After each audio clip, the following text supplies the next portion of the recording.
What's going on, y'all? I'm Czar, and in this video, I'm going to give you my impressions of the PreSonus Quantum HD8 interface. Now, I'm calling this my impressions because I don't feel that I've used it enough or used some of the features enough to give this a full review. If you follow my channel, you know that I moved to a different place.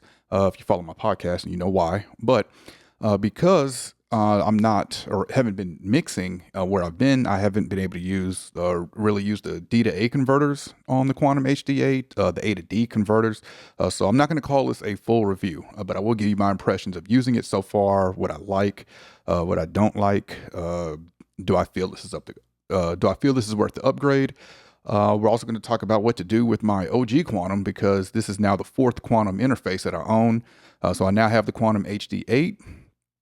The OG Quantum, Quantum 2626, which I use at the recording studio where I record it, and the Quantum 4848, which has been discontinued. All right. Of course, I'll have a link in the description if y'all want to check this interface out and learn more about it or pick it up. So this is PreSonus's newest flagship interface, 26 in, 30 out, 32-bit, up to 192K sample rate. We've got the new universal control here in front of us. And start off with, let's start off talking about the preamps first. So I've only used the preamps to just record myself with it, maybe like trying to do a video or something like that with it. And I was impressed with the preamps. I do feel that they are better than what I recall from the OG Quantum, even though I didn't really use the preamps on that. I mainly used the Quantum as the centerpiece for my studio for mixing. But I am impressed with these preamps. Which I'll let you hear them in just a second. The auto gain feature on here. So I have the Audient, and I forget the name of that interface. The Audient interface that does auto gain, and I feel like compared to this, this works a little bit quicker from what I remember using that Audient interface. If you're not familiar with the auto gain feature, that's going to allow you to sing, play, rap, talk into the microphone while the Quantum is going to determine what's the best gain level for the source that it is hearing. And it works pretty well. Other features that we have on here that you see here in front of us. Now, I like that we can go into the settings and we can view different things. We can view loopback. We can view their digital, the ADAT settings and all that. And what we have here, what I've got here is just the 8. I've got it set to loopback because I needed to see that to try to set up what I was trying to set up, which let's go ahead and get into that. I'll go ahead and get into that as being one of the things that I don't like about the Quantum. I couldn't get this to work the way I wanted to. First thing I tried to do was connect it by ADAT to the Quantum 4848. And for whatever reason, I just couldn't get that to work. So I ended up doing what I did with my OG Quantum in my Quantum 4848, which was create an aggregated device on my Mac. If you're not familiar with the aggregated device, that basically takes both interfaces and combines them into one huge interface with all of its I/O. So now in Studio One or anything I go to where I select my interface, I've renamed it to Quantum HD8 plus Quantum 4848, and that it just sees it as just one big interface. And it don't have to be PreSonus interfaces together. It can be any two interfaces. If you have a Mac and create an aggregated device, it'll just see it all as one interface. So I ended up doing that because I still hook my hardware into the Quantum 4848. If you're hooking your hardware into the Quantum HD8, you will need to go into the settings and click this bypass mixer, which is going to bypass all this you see here. You have to do that in order to get a pipeline to work. Found that out the hard way. A little frustration trying to get that to work. And then shout out to Johnny Jeeb in the PreSonus Studio One forum on Facebook because he helped me figure that out, that I needed to do that. So let's go ahead and back up into, I feel like I'm jumping around here, but let's go ahead and get the preamps out the way. I'm going to go ahead and play me speaking into the PD70, which I have here. Right now, I'm going into my Revelator IO24, and I've got this set for the PD7 the way I like it. But I just recorded some audio of me speaking into the PD70 going into the Quantum HD8. Let me go ahead and play that, and then I'll jump back to some other frustrations I've had here with the HD8.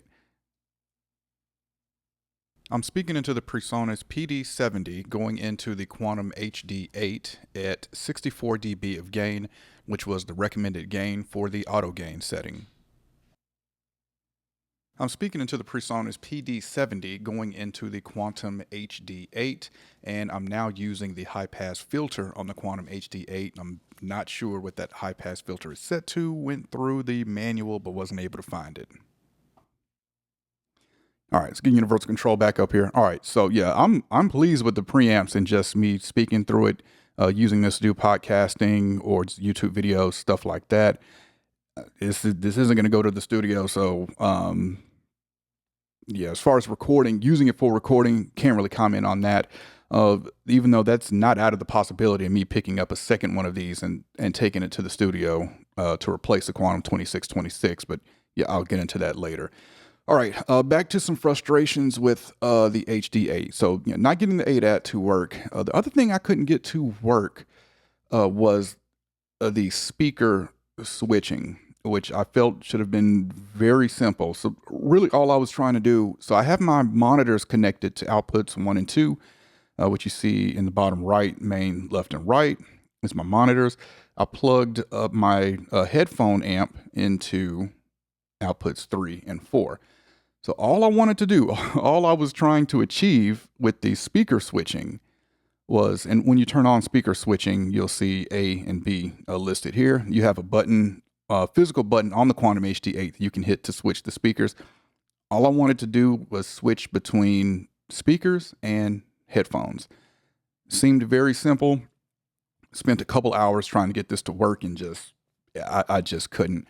So what I have it set, so what was happening was this main output, you see I've got it turned down a little bit and I've got the fader down for the monitors because I don't need, with this all the way up, my main out all the way up, my speakers would be blasting, don't need them playing that loud. So really what I wanted to do was separate this fader and my headphones fader, but still have the main out at 0. This just wasn't working. And so the way I have it working to the closest that I want right now, I had to turn off the speaker switching and even the main encoder at 1 and 2. I would think that if I set the main encoder to 1 and 2, that means 3 and 4 would play at 0 dB, and then I would have separate volume control over those two. Not the case, but I had to turn off speaker switching to get this to work. Main encoder 1 and 2. Okay, so for 3 and 4, I put my sends for 3 and 4 from the USB 1 and 2 left and right playback into that. So now what I have to do, if I unmute this, my speakers will play. And if I unmute this, then the headphones will play. So instead of being able to switch between speakers and monitors with the push of one button, I have to either mute this one and unmute it and mute this one and unmute it, which is just a little annoying. It's not that bad, but I certainly don't understand why I'm not able to do it with just a push of one button if this is set to speaker switching. So if I did put a second pair of monitors into 3 and 4, that still tells me I'm not going to be able to switch between the two like I feel I should. So I don't know what's going on there. Could be something I'm doing wrong, but I feel like this should have been easy enough to set up, and it just wasn't. That's the main thing so far that's frustrated me with the HD8. That I will say that I wish also this setting, the mute button. So there's a button you can select mute or dim. I would like to have the option to do both. Maybe push it for one function and hold it for the other function. But I don't like being able to choose between mute and dim. I think both of those are really useful features, and I would like to see both be available. The other thing I've been trying to get used to is using the Studio One remote on my iPad to kind of control the monitors too, which shows the same exact thing that you see here for this setup. So again, I was wanting to just hit one button to switch between the two, between headphones and speakers. But same way I've got it, I would have to do in here, I'd have to do in the Studio One remote as well, just unmute one and mute the other. Okay, so let's get on to I think this is worth the upgrade. just looking at this interface, this reminds me of, it looks like a mix between like an Apollo and a Apogee ensemble. This definitely, you can look at it and just tell this is PreSonus's flagship interface. This looks a lot better, in my opinion, than, this has more of a professional look to it than the previous Quantum. And there's a lot about it that just, when I took it out the box, it just felt solid. Uh, yeah, the OG Quantum was metal too, but it just had those plastic buttons on it that just didn't feel professional or look professional really as well, in my opinion. So I really like the look of what we have here with the HD8. I do think this is worth the upgrade. Like I said, I can't speak on the converters, but mic preamps, I really like, solid. Would be interesting for me to record them and see how I like them. I always say that I'm too bougie to use interface preamps, but I do think this is worth the upgrade if you have a previous Quantum. Even so, just for the fact that this isn't, I think the Quantum used Thunderbolt 2, I think, which we're all on USB-C now, which this uses USB-C. And you do have a USB-C cable in the box, where that's something with the previous Quantum I didn't like, is it didn't come with a Thunderbolt cable, but I understood that because Thunderbolt cables were expensive then when that came out. USB-C cables, you can get those anywhere now for a very affordable price. So just moving up to the connectivity USB-C is worth the upgrade to me, just for compatibility.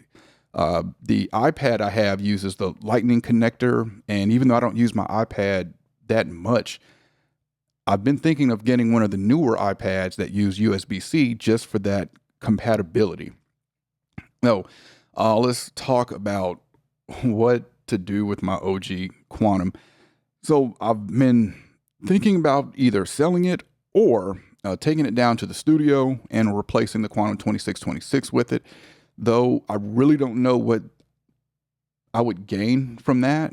And it would be very annoying to have to go behind the desk and just hook all of that back up. And I'm kind of thinking, for what? The 2626 has been solid for us with all of its inputs on the front. The 8 mic pre and line inputs on the front of the 2626 makes it very easy for me to patch in or plug in my hardware and preamps that I'm using with it. So yeah, I really don't know what I'd be gaining by switching out the Quantum over the Quantum 2626, but it definitely was an initial thought.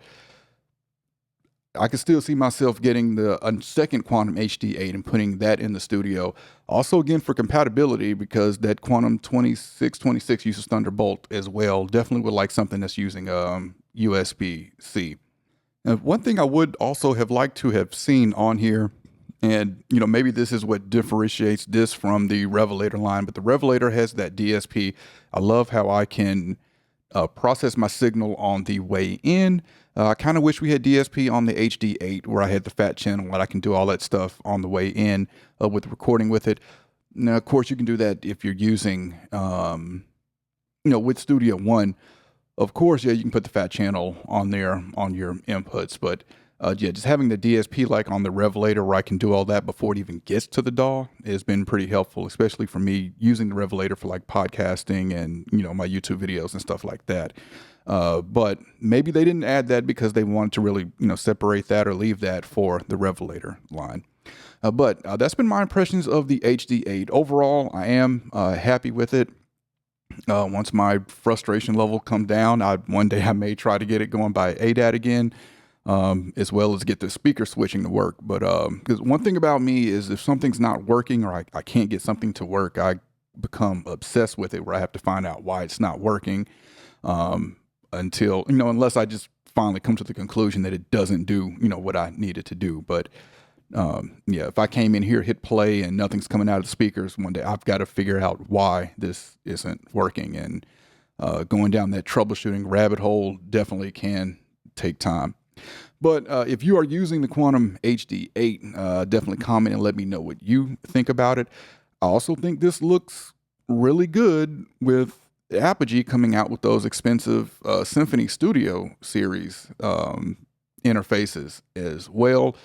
Not that I know everything that the Apogee does, but I don't see it doing much more than what you can get with the PreSonus, and you're definitely getting a lot more I/O. So there's that. But yeah, definitely comment and let me know what y'all think about the HD8. If you're using one of these new PreSonus interfaces, if you remember, they released 4 new ones. The ES line, and then we have the Quantum HD line. Definitely comment and let me know what y'all think.